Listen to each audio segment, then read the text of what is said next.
Il-prattiċi ta' governanza tajba fl-isport Ewropew kienu tema diskussa fil-European Union Sports Forum. Diversi esperti fuq dan is-suġġett tkellmu dwar x'qed isir u x'jista' jinbidel. Kien hemm ukoll numru ta' entitajiet li użaw din l-opportunità biex jirreklamaw il-ħidma tagħhom fl-isports. Fost dawn kien hemm il-proġett SIGS fil-qosor għal Support the Implementation of Good Governance in Sport. Bil-project manager jispjega l-metodu prattiku li jużaw.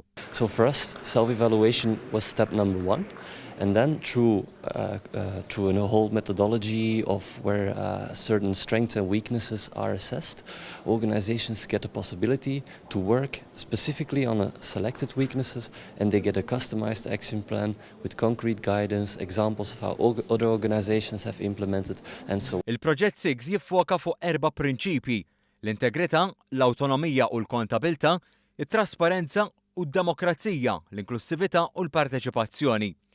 Van Bajlen irremarka li meta organizzazzjoni jew federazzjoni teżamina lilha nnifisha f'dak li għandu x'jaqsam governanza tajba, iwassal għal titjib saħansitra anke fir-riżultati.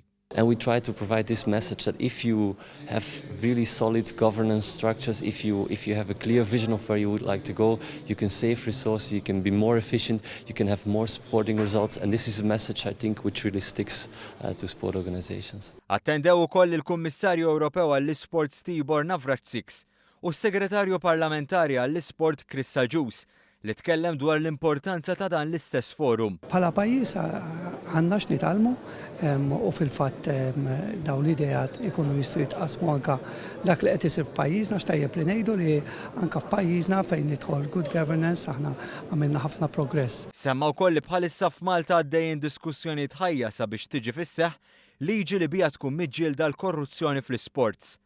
Fost il-kelliema kien hemm il-Membru Parlamentari Ewropew Marlene Mizzi li esprimiet sodisfazzjon li l-governanza tajba qed tingħata enfasi ikbar.